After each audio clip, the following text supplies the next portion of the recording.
Welcome to Talk Design Podcast, the space where creativity meets conversation. I'm Adrian Ramsey, your host, and as someone deeply entrenched in the world of design, I'm thrilled to introduce you to the minds that inspire me in the hope that they will spark something special within you too. From a design past crafting women's swimwear to pushing the boundaries of performance sportswear, from mountaineering to international yachting, to implementing systematic innovation solutions that transcend boundaries in aerospace industry.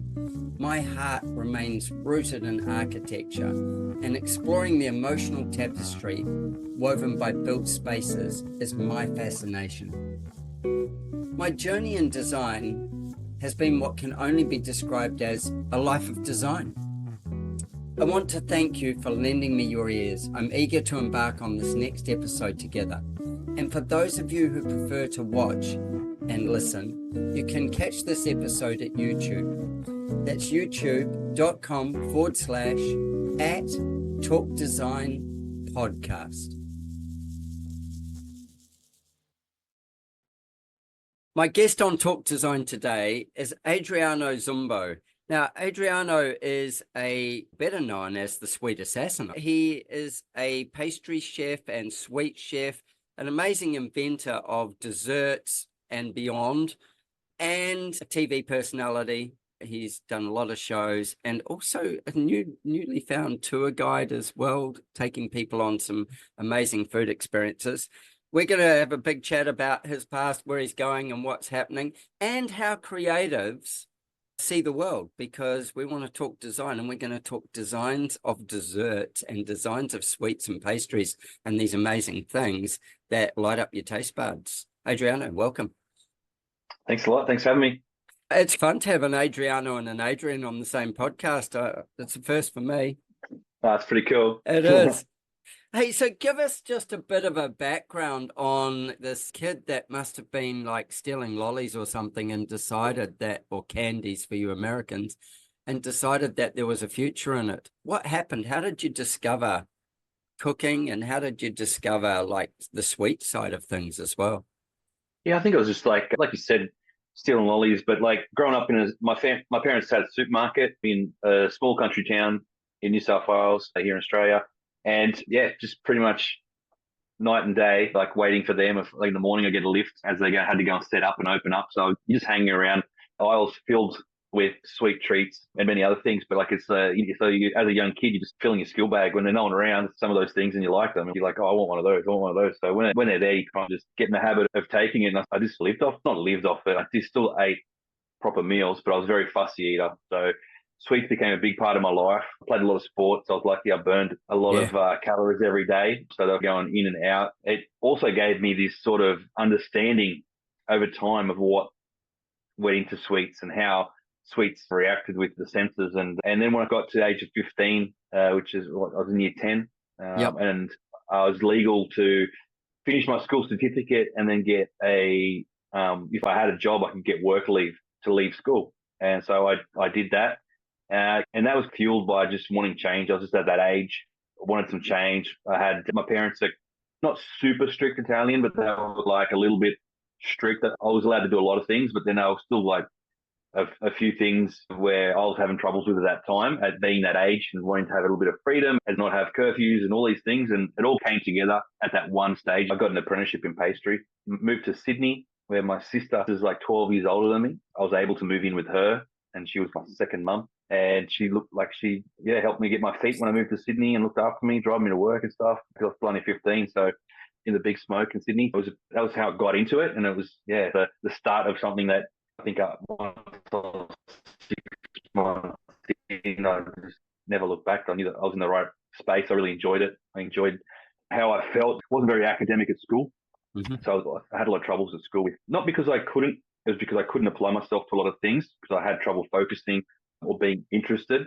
And what I've figured later in life is there's two people, obviously academic people are book smart or love book read, and there's other people who are like coordination. So like you touch things, you do things, you figure it out you create, right? You're more hands-on and more working in the hands-on with the brain to figure things out. Yeah. And I was one of those people. which I didn't really know when I was at that age. But like after looking back and going, yeah, that's right. That's how I function, because I like to see things and then go, oh, yeah, and then do this and try it. And then, okay, that's a mistake. And then what happened? Why did that happen? Da-da-da-da. Rather than, I wasn't good at reading about it. So, yeah, that was like the start of the journey. How awesome. How awesome. And then when you got a job like studying and stuff to do pastry, what was the transition between doing as you were told and then creating new stuff that they'd never thought of before? And what age? Because you're pretty self-motivated and self-driven and strong-headed enough that you're like, okay, cool, I can get out of here, I can go there, and a bit of support from the family. It's a similar story in ways to mine. I was at home and my parents weren't that strict. That wasn't really the issue. It was just that I wanted it more out of life. And so I moved from one end of the country. I'm in New Zealand, so I moved from one end of the country of the North Island to Auckland, and went and lived with my grandmother, and just struck out on my own from there, catching buses and doing whatever it took. And yeah, just creating a different life for myself. I wanted to be a clothes designer, and similar thing. I'd learnt to do clothes at home. I'd learnt to sew and stuff like that. And then I was like, okay, there wasn't any courses for it. You could become a tailor, but couldn't get an apprenticeship as a tailor. So I went and worked in restaurants, and then also searched out until I started getting clothes design jobs, and then did 20 years as a clothes designer around the world. Yeah, but it's not a too dissimilar story, just strong-willed and deliberate enough to go, let's get going. Let's make this happen. And I did a similar thing to end up in the building design business as well, working with interiors and architecture and stuff like that. Similar story, just time for a change, and went for it. That's it, nice. Yeah, but so I go, when did you get to go, okay, I'm going to create my own stuff beyond creating what they thought they were going to get? Yeah, so like I used to stay back after work a lot early in my apprenticeship years and stuff like that, but I wasn't really doing it yet, probably not anything super creative in the sense of it was going to go on the menu or it was tasty. I was still like real raw in my skills, but I was playing around with decorative stuff and staying back and just freestyling, and we not really following anything. It was just what was in my head, and then this was like the medium that I could use, whether it was fondant or icing or whatever it was, and I just play around. It probably wasn't until I was 19 when I got my first opportunity to be a head chef. You know what I mean? It was by accident.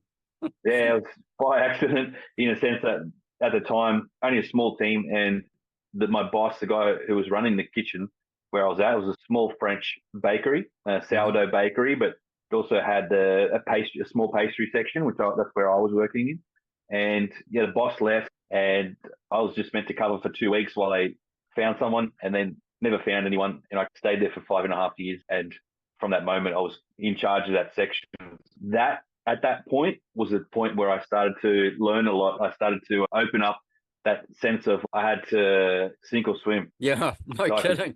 Literally sink and then swim. Let it all get to me at that age. And then, so I started swimming. I started looking for ways to learn more, and then learning from what I knew, and then just trying things. And things started popping up. Like I think when you're in that position too, new products and new ingredients start like coming your way in a sense, because people are trying to look to obviously sell it or promote it. So you're starting to learn about all these different things. And then at that time in Australia, there was nowhere to learn modern pastry. Yeah. There was like very little. TAFE was teaching stuff from 1980s, still like old school. There was no like real niche schools or anything. No sort of avant-garde, like where people... No, the industry hadn't developed that much. This is before MasterChef, all those shows that sort of lit up the industry and the food scene here in Australia and around the world. And so, just had to keep looking for different ways, and whether it was books from Europe, asking different pastry chefs that I'd met, do you know this? And it was through that I started to slowly niggle away at different skills and just building what I could do from trial and error. And it was those 5-6 years that I learned a lot in skill-wise and how to be creative in a sense of manipulating desserts to change the flavor, the texture, what the reaction, all those things, and then trying to develop some of those core skills like making a croissant or making a macaron or making all these different sort of like techniques that you use within your creations, or whether they're either standalone. Yeah, so it was interesting years, and then started to do a few short courses from some European chefs that came out, and I started to learn like some little tricks and tips, and it really started to like just lift my skill base. And then from then I used to go to Europe, mainly Paris, and just do a month, stay there for a month, work for free, try and get as much experience as I could. And working for free, it's very hard still to get in a lot of the good places, because there's a heap of other people like you around the world that are there trying to do the same. And two, in some circumstances, they don't like to take too many in because they feel like people are just coming to take things. You know what I mean? And you get it after having your own business, you get it. You obviously want someone that's going to, and just from networking, I've met a few people that say, oh, look, I should be able to get you in there, or try and get you a few weeks work experience there, blah, blah, blah. And luckily I did. And those kind of experiences really helped me see a different side of things, but two, also cement that the confidence that to say I had some good skills and I was on a decent level, because they really enjoyed what I was doing in their businesses there in Paris. So I was like, there was definitely a lot came from it. And then from those, like you said, creating and starting to implement some of my own creation. That's fascinating. It's a bit like that, taking on, when they allow somebody to come into your business and be in there. It always reminds me of when you watch that program, Drive to Survive, the Formula One program. And basically, you've got to bring more than just driving to get your seat in the car, but you've got to bring the driving as well. Like, you've got to be able to bring the driving, and you've got to be able to bring more, whether it's sponsors that'll follow you, whether it's whatever, that makes the difference. And when I get people who contact me and say, hey, my kid would love to come. First thing there's never get your kid to do it yourself, but my kid would love an opportunity to come work in your studio for a week or whatever through the school holidays. And I'm like, tell them to send me their portfolio. Yeah. And they're like, what do you mean portfolio? Well, all the drawings they've done to date, all the ideas they've put on paper, tell them to send me that, and then and to contact me themselves. And if they've got that, then I'll have a chat with them. And so that's 99.9% of kids washed out straight away because they haven't got anything. So then I go, it'll be like you saying tell me three things you can make. And if they said, oh, I don't have anything, not even a panna cotta, go, yeah, okay. So you're not that passionate about what we do, because it's not driving you to discover for yourself. It's just you're seeing it as an opportunity to test it out. And I go, yeah, nah, I want somebody who's driven. One girl who did it, fabulous. And she spent 6 years with me from that time in school right through till just this year. And I said to her, I've always said to her, some point I'm going to have to put my foot on your bum and kick you out the door, and you're going to have to go and spread your wings and go and find out a whole lot more than you can learn here. And so she's gone and done that. I was chatting to her today as well, but she's gone and done that, and it's really brilliant. It's really great. But she had a portfolio at 15 years old. She'd built herself a portfolio of ideas and stuff, and I went, good on her. Good on her. She was on the way. And because otherwise they take up space in your business, take up resources, take up time. Somebody has to look after them, and you're already busy trying to make your business work or making your business work. You don't always have time for that. If they can come with something, away they go. And ballsy enough to go and do it in a foreign country. I like that. What about speaking French? Do you speak French? Kitchen French.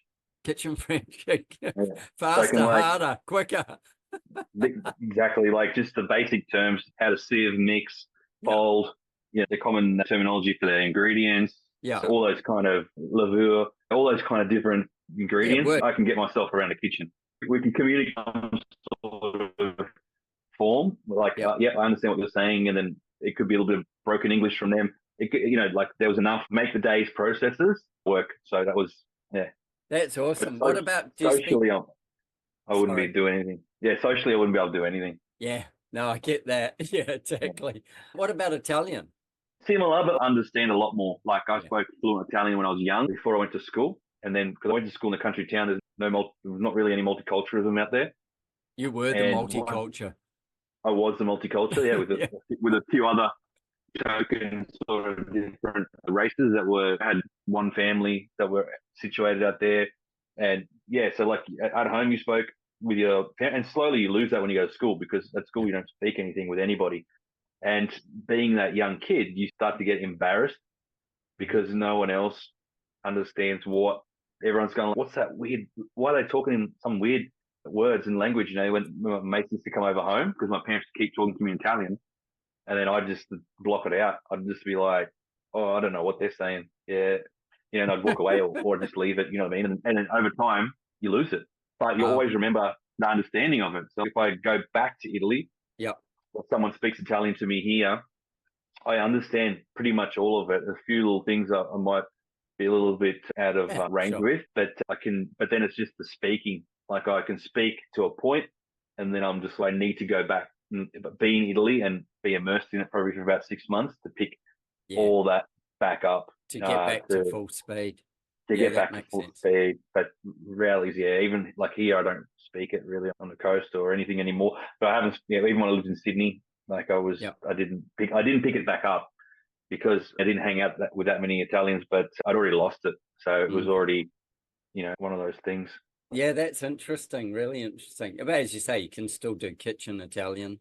Yeah, kitchen Italian. I can read cookbooks in Italian. I can, all those kind of things I can do. Yes. That's cool. Tell me, like, with what you do now. So you just finished a TV show just a little while ago.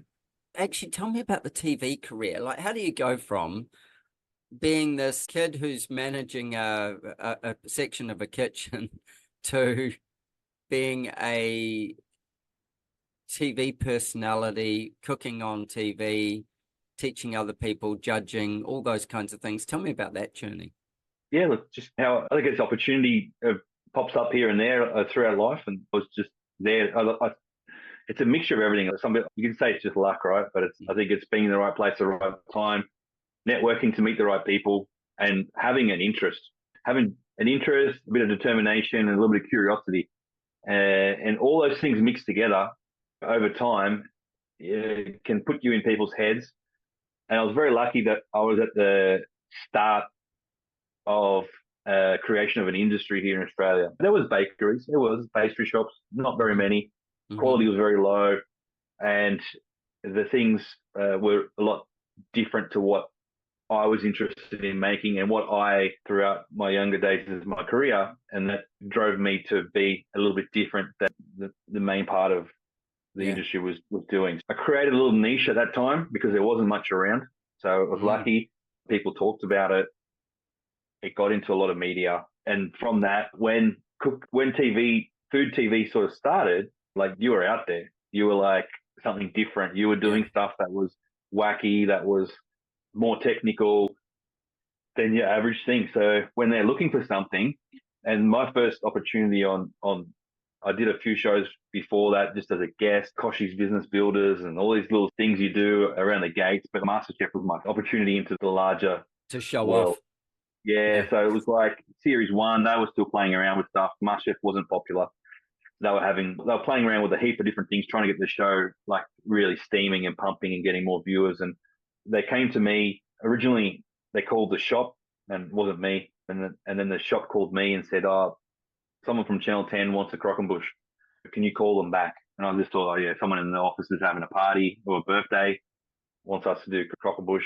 But call them back, and it wasn't that. It was obviously go on the show and bring a croquembouche. They were trying, because they'd been trying to do a croquembouche, and they were just having a little bit of trouble making it look how they wanted it to appear on the set, on the show, and be a little bit more wow. At that time, there was no hadn't been any guest chefs on the show. The first series 1, there was 4 judges, a bit like current actually. There's 4 judges this year again. It was quite a big judging panel, and the judges were quite involved in a lot of the challenge, like creating them themselves or being the person setting them. It was a very in-house kind of situation. And then so very lucky to get the opportunity to help them with the croquembouche, and then that was my first job, was to help and bring it and deliver it. and to get my name in the credits. And I was like, oh, that's cool. Yeah, I'll do that. And then, producer calls me like maybe I think it was a couple of weeks out, and he said, look, we're processing some ideas. When you come next week, just bring a set of chef whites with you. And I was like, yeah, no worries, okay. I didn't really think much of it at that time. I was quite naive. I was young, I was shy, and I did what they told me, and they rocked up, and they sent me out on set with it, carrying it to present it, and that was the start of something amazing. I think the opportunity to have that opportunity, and that kind of cemented my career. Like it put me on a place that was at that time national, and then after that it became international. Right, they sold the show to many countries, and then just from there, the opportunities that kind of came from being that original dessert guy on that show, like you just, it's something that, I don't know, it's a bit surreal sometimes that you think about it, and it's the opportunity, what they did for my career.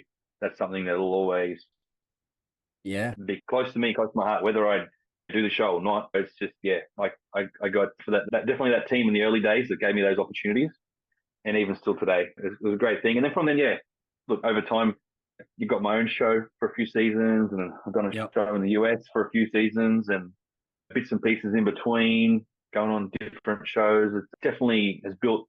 I've got a lot more confidence in the TV world now, and I pretty much know all the processes. And over those times, you learn, right? When you're in the early days, you make mistakes, you're nervous, and all those kind of things. And just picking up over the years and gives you a lot more confidence, and it becomes natural to you when you're on the set. What's going to happen? What they do? So it's good to be a part of it, and it's definitely a different aspect of my career. Still love creating, still love cooking. Away from that as well, it's not like that's my one thing that I want to do. Like for me, TV is a bonus. Yes, it's not necessarily the main course. It's the dessert. So like it's for me, every time I get a gig on a tip, it's a bonus. Like my main thing is cooking and creating, and that's what I love. If I never got any TV again tomorrow, I wouldn't be upset. Like as much as we all want to be in that position, I wouldn't be upset as long as I can still have the connection with my brain and my mind and my thoughts that I get when things appear in front of me. That for me is what I enjoy. It's so interesting that, isn't it? It's like, I know from hosting Dream Homes Revealed, I love it, love going and doing it, and it's like a bonus to it, as opposed to when I get a house to design or a renovation that I'm designing. That's the bit that turns my head inside out, and I've got to really I treat every job like that it's unique, and how do I challenge myself to understand the client, to understand every piece of it, to get creative in that, to be rigorous and really push myself to, every solution I can possibly squeeze out of something, and then edit it back to something that's usable, friendly, comfortable, exciting, as well as affordable. That's the other thing.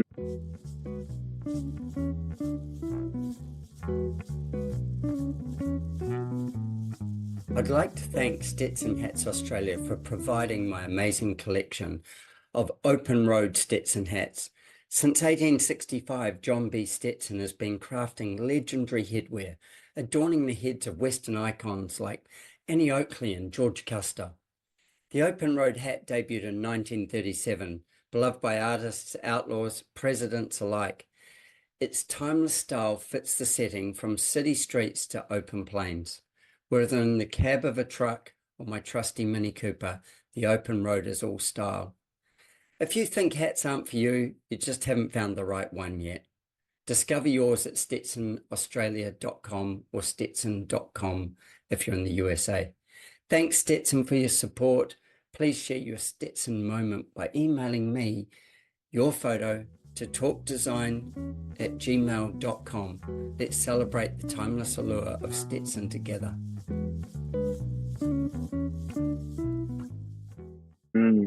I know when you closed your shop in Noosa just a little while back, there was a lot of tears on the street. There was a lot of people that were very upset about it.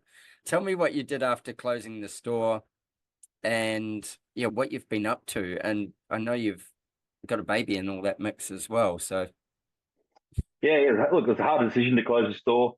it was my inner feeling, and I just went with it. It was telling me, I think it was a good time to get out.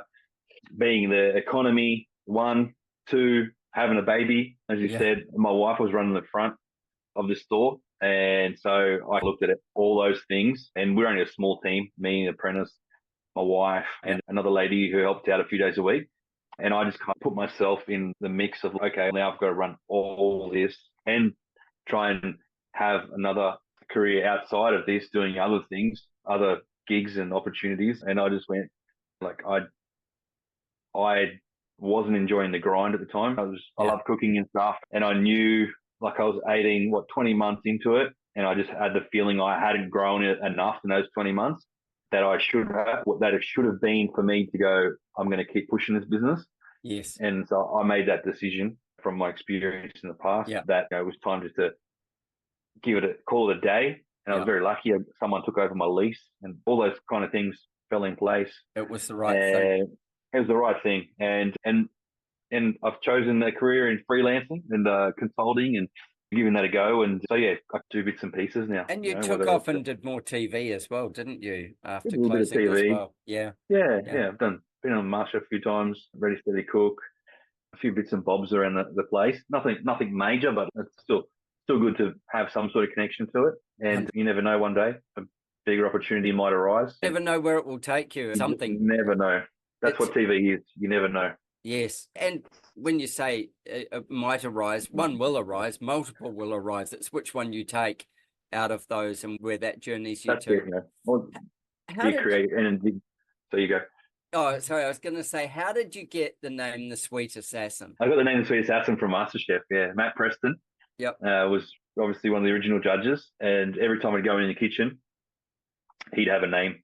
Like, not every time, but over the time that I went into that kitchen, he probably created 4 or 5 names: Sweet Assassin, the Dark Lord of Pastry, the Patissier of Pain, and Lord of Aldercake. They're all at different stages of different series. They were all different names that came across over the years of me going into that kitchen and setting challenges and tormenting the contestants a little bit with the creations that we used to put forward. So it was good days, good fun. And it's a cool name. Like The Sweet Assassin is. It's all credit to Matt Preston for pulling around with the names constantly and having a bit of fun.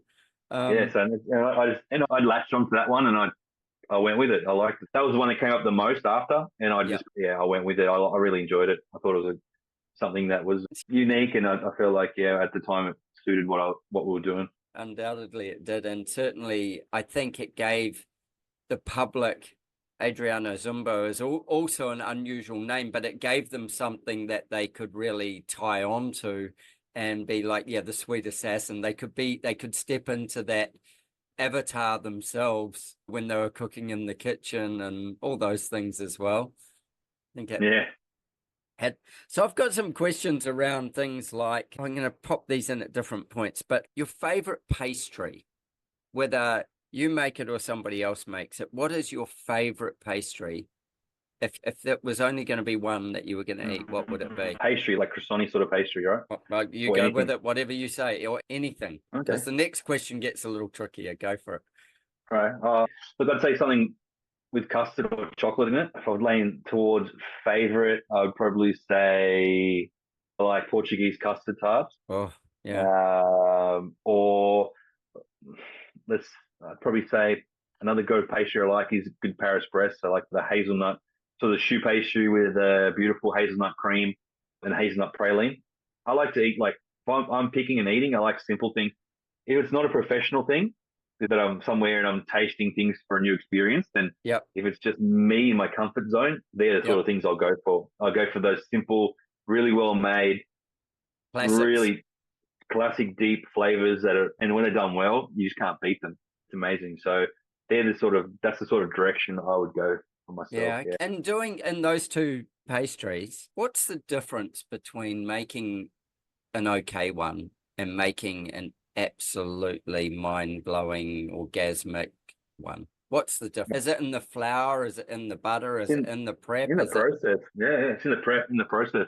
For example, Portuguese custard tart, you go out there and buy one. And it's also in the business, in the sense that, like, how long is the business willing to hold that product for and sell it to you? So Portuguese custard tart, you only want to eat that fresh, and you only want to eat it within 5, max 6 hours after it's been baked.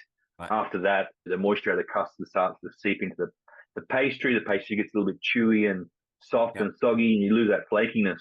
And then the custard sort of gets a little bit denser over time as well. It gets a little bit more rubbery because it dries out a little bit.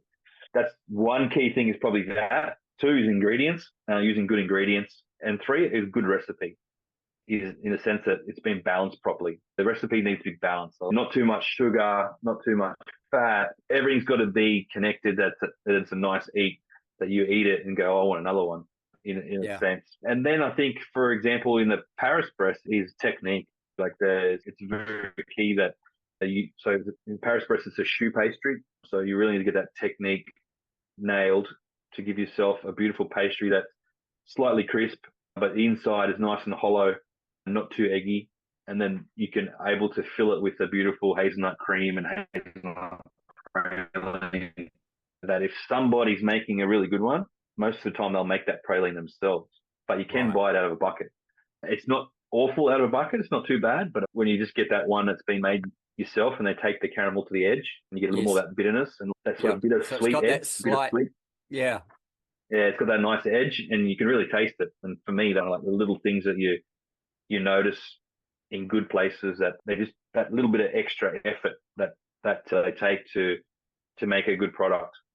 I think it's always fascinating. There's that old saying, the enemy of the best is the good. And we'll settle for the good so many times over having the best. And the other thing is, like you just said, it's the process, and it's those little nuances. Like even in a design business, we follow a process, and that process spits out the other end, a success. If we don't follow the process, it taints the end product every time. Like it always screws with the end product.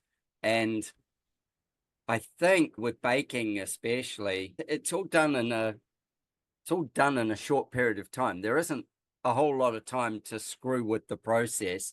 So you've got to keep it on a rhythm and moving, and everything matters. Yeah, years ago we owned a cafe, and my wife and I, in doing that, we had a chef who was a good baker, but he was just like the science of baking and also the timing of baking, and he didn't measure anything. He just baked with his hands, probably like you do as well. You know what you're doing, where it's going. And unless it was absolutely critical as a measurement, then he'd be like, yeah, got to do that. But it was fascinating to watch that. And then you watch somebody who's just making their way around a kitchen, like myself. Yeah, I shouldn't ruin pastry. That would be a crime for sure. I'm dyslexic, so it takes me too long to read the recipe and translate. And that time you could ruin a steak, let alone a piece of pastry. So another question along those lines is, what's the most unusual flavor combination that you've put together and created something that just, you went, oh I don't know, like it was a risk or it was a trial, and you created something that was really innovative and new, and what got you to it? Look, I think over the time you do a heap of crazy kind of stuff. I've done pig's blood and chocolate, macarons, I've done salmon, raspberry and white chocolate. You do olives, olive oil, nuts and lemon, so you candy the black olives, but it's still got that beautiful olive. Yeah, it's a beautiful taste. You wash out the brine, and then you cook them in like a vanilla syrup, and the olives just take on this beautiful mix, right? It's just this new flavor is created. It's like a vanilla-y. Yeah, it's interesting, and it goes really well with lemon, pine nuts, a little bit of olive oil, or you make an olive oil. So over time, I mean, there's so many things that just work, and being a professional, it's your job to make it work half the time. So if you have the skills in knowing what the key elements are of that flavor, then you should be able to, in any circumstance, find a way to make that flavor work within a combination or a creation. For example, using red capsicum, or even using meat in a dessert. There are ways you can do that. It's a different dessert. It's not for everyone. And And it might be a little bit like, people might get past the name because they might read it and Yeah. go, oh, and it's in their head. Or Yeah. if you, most of the time, those desserts are better just given to you and you just eat it. And then after you go, what was that? What was That was that? amazing. Yeah, that was like out of this world. And you tell them and it's like, really? Yeah. So I think there's a way in an approach to those sort of things as well, to how you present it in the, but yeah, there's so many things that I've done over the years. Fried squid, the duck pancake macarons, like mixing savory and sweet. There's common flavors that we use that are savory, like cucumber and strawberry and yogurt together, like things like that. They're Yep. just a fresh mix. There's different ways of incorporating sort of different ingredients. They have a time and experience or a festival or an event. Because most of the time when you do something like that in a business, in a shop circumstance, most Yep. people won't get past the description. They'll be like, oh, it sounds interesting. I reckon I'll try that one day. But they'll get the cookies and cream, or they'll get the chocolate or the raspberry and white chocolate. So they'll always, but it's good to have because there is a small amount of people who are well-traveled who like to experiment with food who will grab it, but it's a very small amount compared to it's not your a commercial grind. Yeah, it's not necessarily a commercial proposition, but as you say, as an event or something like that where you can show off the difference in things and stuff like that, it's really fabulous. And it's so innovative to play. Like I used to work years and years ago in a restaurant with a guy who was a barman, and he won so many cocktail combinations. He'd win awards around the world. And he won this particular one at some point. And I said to him, how'd you even come up with that? And he said, oh, I've never tried it. I've never made it. And I said, what? And he goes, no, I just wrote it out. He said, but it would work. And I'm like, so you'd never tried it before you did it? And he's, no, I'd never tried it. He said, but the combination works. That combination works. And therefore it would work. And he said, then it's balancing the amount of it and the amount of flavor of which piece and all the rest. He said, he tried it after he'd won, and he just did it flippantly at the time. It was just one of those things. But I get that as well, because it's like you're solving it in your mind long before you're actually creating it in a pan or an oven or any of those things. Yeah, that's a true creative. You know what I mean? I think I always call it's like mental encyclopedia, but you can taste things in your head. With time, you build this mental encyclopedia of and how you break it up is different to everyone, but salty, sweet, bitter, or you've tasted this with this, and then you can close your eyes and then you can say, if I added mint, I can really see that fragrance. I can completely understand what you just said. There's not a lot of people out there like that, but there are people. I know people, and I know in myself, you can write cookbooks without even cooking anything. Yes. But then they work backwards. They write the cookbook and then they go and cook it and fine tune it. But they, in their head, they can just, the dishes, the combos, this is boom, boom, boom. And, a lot of top chefs will still have that skill because of where they've taken themselves mentally over the years and from the opportunities and experience that they've been put in front of them to have to do. And that builds all those skills, And they're top chefs for a reason. Yeah. Because they do it. I think that it's the same in any kind of design or creative thing. There's a point of you go beyond, or you've got so many pieces of experience that you start matching this with this, and you go, oh, that will work for this, or that will work for this. These reasons is why something comes together. I know that, I was going to say, often I'll look at a house that we're going to renovate, and I'll go, I can see 3 immediately ways of doing this. Those are the 3 that are just right in front of me now. And then there's probably another 6 or 7 that are worth exploring the idea of, but you work it out fairly quickly as to what's most likely to work and what the base will be, and then how you're going to play with it from there. And then there's the discovery when you're drawing it, and that makes the difference as well. Tell me about being a consultant as a sweet assassin. Do you have to go around sugaring people or something? What do you do as a consultant? Sometimes you got to sugar them to try and get to work, right? Yeah, exactly. Yeah, sugar goes further than salt, but balance is good. Yeah, consultant, look, a wide variety of things from menu creation, recipe creation, flavor combinations, working for different companies or brands or businesses. In some cases, it's maybe people using my name or IP Yeah. or maybe something you develop with them. For example, I do a high tea at the QT Hotel in Sydney. Mm-hmm. My job is to create the menu change 4 times a year, 4 different instances.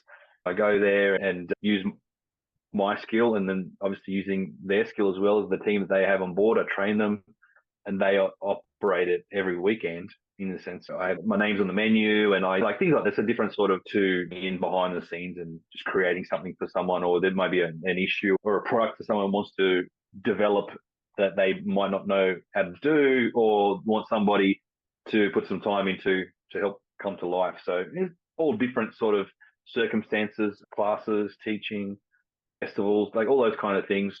They all fall into that sort of it's really diverse. direction. Yeah, It's really very diverse, diverse. yeah. Yeah. So yeah. Yeah, that's cool. Really cool. The other one that I wanted to ask you about was you're doing some tours with Feast Experiences. And I've had a look at what Sam does with Feast Yeah. Experiences and stuff. Tell me about what's happening there and when you're kicking that up. Yeah, super pumped. Yeah, so doing my first food tour. It's going to be in Catalonia, Spain. Yeah. So Barcelona, pretty much around Barcelona. For me, Barcelona is one of the great dessert and pastry regions of the world. For me, the Spanish mentality in design, the way they use design architecture and ingredients to recreate certain things is very different to everywhere else in the world. And I think it's very unique. And it's for me, it's where modern cooking for me is being developed is in Spain and still is the place that's pushing the boundaries. Just 2 nights ago, the world's top 50, another Spanish restaurant won it this year, Disfruta, which is, they just keep coming. They're very forward thinking, very different on the application, whether it be a texture, a design, presentation, and just the depth in the way they think. It's just different. And I really like it. For me, it's my favorite style of pastry. There's many different ones. You obviously got French, which is like the basis and the core, the classic, but they're still creative, but it's a different creativity, very much of the same sort of similar direction. But when you look at Spanish pastry, it's very different. If you look at some of the top guys and the sort of things that they're doing, it's very fun. It's very forward thinking. So yeah, so being able to travel around that region, Catalonia, Barcelona, Spain, and just exploring, meeting some pastry chefs, exploring some food experiences and food places, pastry shops, dessert experiences, getting to cook myself a few times with all the people. I think it's going to be a lot of fun, and I'm super pumped and excited to be able to do that and be able to share that moment from what I love and what's me going with other people who love food and want to see something different. So yeah, I'm a big fan of Barcelona. I was there a couple of years ago for an architectural conference, and we just had the most wonderful time. And the food experiences were unbelievable. And like my wife and I, we were in Barcelona. We also went to Madrid, and the food experiences there were equally as good, different again. Yeah. And we both were like, oh, surely it just tastes so good because we're on holiday. But it wasn't, we weren't on holiday either, really. I was in a conference and she actually came to the conference for part of it as well. But it was just, I suppose, the depth and I think the difference was the thing that I really noticed as well. And I love my food. I'm not the world's greatest preparer of it or anything like that, but I love food and I really enjoyed eating there, just right from the toast when you rub the garlic on it and then smash the tomato on it and everything. Just maybe the quality of the ingredients as well that they're playing with, the level that they're doing. I don't think we had a bad meal anyway, that's for sure, while we were there. So I would encourage anybody and everybody who's listening, if you are a foodie of any kind, and if you would love the experience of traveling with Adriano and being in Barcelona and getting into some of those places and, having the experience curated for you, unearthed for you, so you see what's going on in it, as well as enjoying and relaxing and being around like-minded people. We will put some stuff in the show notes, but yeah, Feast Experiences and Adriano, follow them on Instagram. There'll be tons about that there anyway. I'm super excited for you doing it. I think it's absolutely brilliant. Absolutely brilliant. So I've got another question for you, which is going to be nothing to do with cooking. Maybe it will be. We'll see. Your favorite place in your own home, what emotion, what is it, and what emotion does it evoke? My favorite place is the dinner table. I like to sit at the dinner table and not to eat that much. I eat a little bit there, but I just like sitting there and looking out the back window off the back balcony, and it's kind of like green trees and the sunsets in the distance. And for me, it's just a good energy. It's probably my favorite part of the house where I like to spend most of my time. I love it. I love it. I love the fact that you know it as well. That's really cool. Yeah. Yeah. And as an emotion, if you had to sum it up in a word, Just emotion. It's just my happy place. Like it gives me drive, and I'm able to extract from what I'm seeing outside. I don't know, like when you walk into a house, when you live in many houses or whatever, there's something about, you feel an energy. There's something about certain places that you walk into and you can just feel the energy from a certain part of it, or even the whole house, whatever it is. And there's some that you just can't maneuver. And for me, that's the emotion that I get when I'm sitting at that dinner table, even in that whole room. Like it's like the open living kitchen dinner table, but the dinner table sits up a little bit higher, and I sit there and just look straight out. And that really gives me that happy, that drive, that emotion of just, I've got to keep going, I've got to do this. It's just like that vibe. And also it has that vibe where I can just sit there and just get lost in the moment. Like I just can sit there and go, and someone can just say to me, what were you just doing for the last 40 minutes? Oh, I don't know. Yeah, I was just here. I was here. I was sitting. Just here. I just got lost in the whole thing. So yeah, for me, that's the emotion that goes with that. So that's magical, man. I really love that. And we only live about 10 minutes apart, so I'm going to come and have a look. We live close together. Adriano, awesome, man. I'll get you to give me all the details on the tours, etc. And we will post how to get a hold of you, all those things, and people will be able to get some sweet assassin experience. Thanks so much for making the time. I really appreciate it, buddy. No, thanks a lot. Thanks for having me. Been great. Awesome, man. Thank you for tuning into our conversation. I hope it left you both informed and inspired. Don't forget to subscribe wherever you listen. And please don't hesitate to share your design thoughts with me. It's always a joy to hear from you. If you're like me and crave a deeper dive into design thinking, coupled with a love for travel and adventure, consider one of my architectural adventures. Join me and some of my wonderful design friends and embark on a journey of a lifetime. Apply for an unforgettable design experience at adrianramsey.com. With our clients spanning the globe, I firmly believe behind every great project are great people. If you're a great person and seeking to turn your dream into a reality, I'd be honored to design your home with you. Why not join the ranks of our exceptional clients? And let's make your heart sing. Reach out to me at studio@ardesignhouse.com. That's studio@ardesignhouse.com. And let's get a conversation going and make your heart sing.